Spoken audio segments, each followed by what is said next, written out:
The point of this video is one I've never seen in a video before, and that's why I decided to make this video. I'm not some huge Call of Duty fan, so making a video about Call of Duty almost feels unnecessary, or maybe even opportunistic at best. But again, I've never seen this argument made. I even Googled several phrases from this script in order to try not to have to make this video. I've got dozens of unfinished scripts, and the last thing I needed to do was postpone a video to talk about COD. However, I had this realization and nobody else had said it, so I'm going to talk about it. I realized while playing Cold War and remembering all the other Call of Duties that I'd played that you are not the hero of any Call of Duty game. Let me explain. I decided to pick up Call of Duty Cold War for my dad for Christmas. He likes COD games to an extent, though recently he's been playing Resident Evil 7, so don't go calling him a COD kitty or anything. And after he'd finished it a few times, he asked if I wanted to try it myself. Since I've completed Cyberpunk, I haven't had anything to play, so I booted it up. I've played basically every Call of Duty at this point. A few years ago, I did a video where I played every single AAA first-person shooter from Activision and EA and a couple others in order to catch up on the blockbuster hits in the industry. I wanted to see where we were at with these games. And frankly, I felt I couldn't complain about problems in Call of Duty or the Battlefield series, or how Titanfall don't get enough respect, without having played them all. I learned that Titanfall 2 really is one of the few memorable single-player first-person shooters from that era, and boy, is it good. I learned that EA has some of the worst AI in any games, period, and all of their games use the same AI, so you learn really fast when you're Netflix binging your way through all of them exactly how to cheese the AI and what its limitations are. I learned that Infinite Warfare is the single best Call of Duty game, simply because it is almost as far from a Call of Duty game as you can be, honestly. I think it's a great game, and the reason people hated it is because it's not cookie cutter. And with that, I'll say it's also the only one that doesn't fit this description that I've given you. Namely, that your character in Call of Duty is never the hero, but is always the cameraman. I've said this to a few people now, and universally they don't really understand, so let me clarify. Imagine a piece of media where you are watching explosive action happen. There are actors who are engaging in activities causing that explosive action on screen. You are only expected to sit back and watch this experience. If that sounds like a movie to you, yeah, it sure does. Now imagine that you're on set for that movie, and your job now is to move from set piece to set piece while keeping the actors in frame and on location so they can enact that explosive action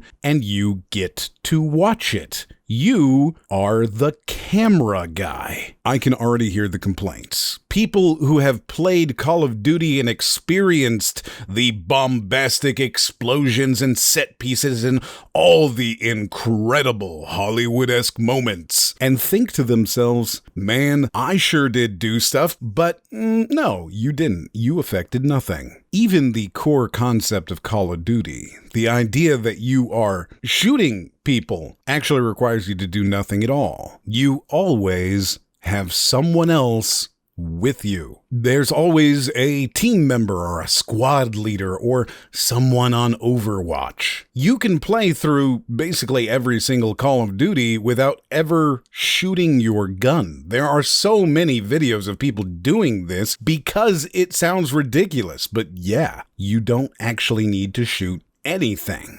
Your team will do everything for you. Or you can just walk or run past the bad guys, and then of course you'll meet up with that superhero team member, so really you're unimportant. except to deliver the superhero to the sets they need to be on. And on that set where maybe a button needs to be pressed or a bad guy villain needs to be shot, you will lose control of the camera and watch as the superhero does all the action.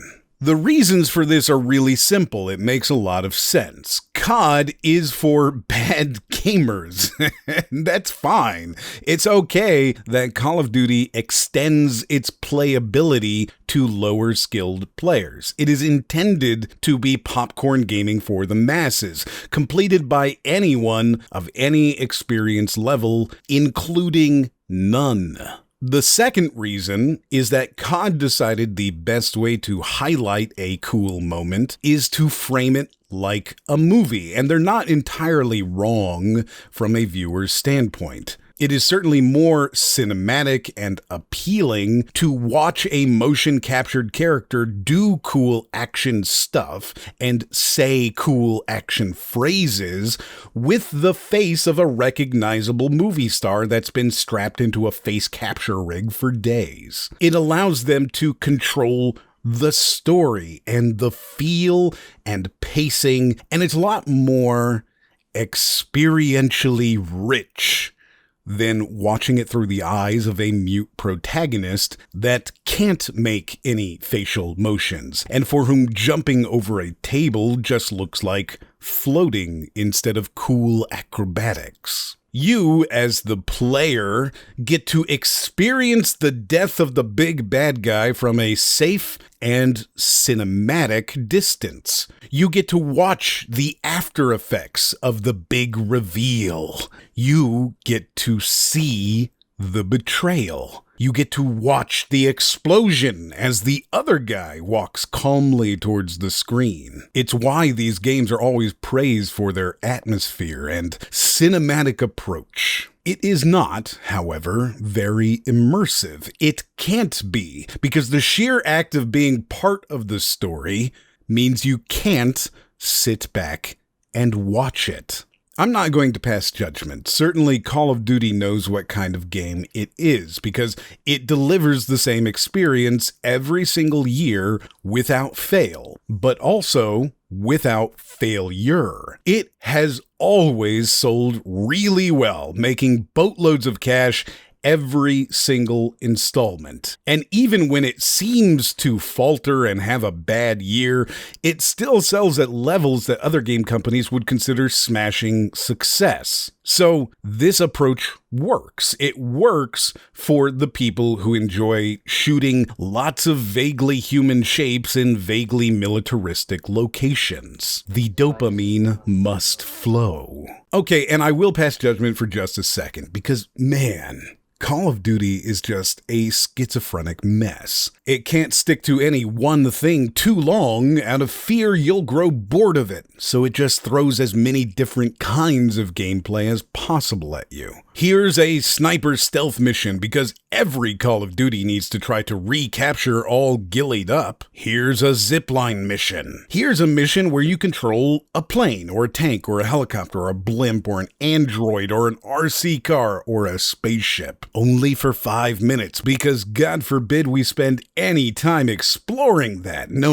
Just watch the pretty explosions and get back to the grind. And in that grind, there will be a house you need to clear, and probably a hostage being held as a human body shield that you'll need to carefully shoot the terrorist holding her. It's always a her. And of course, the smash in the door slow motion shoot everyone moment. That's neither here nor there. It's just a personal gripe I felt needed airing. But if I'm going to make a Call of Duty video, I'm going to get it all out at once. Maybe I'm just extra salty because Cold War is the Frankenstein version of Call of Duty. Stitched together bloated corpses of zombies and Warzone and the single player of Cold War itself in an unwieldy and frankly unattractive package with an install size of over 250 gigs of just pure disgusting bloat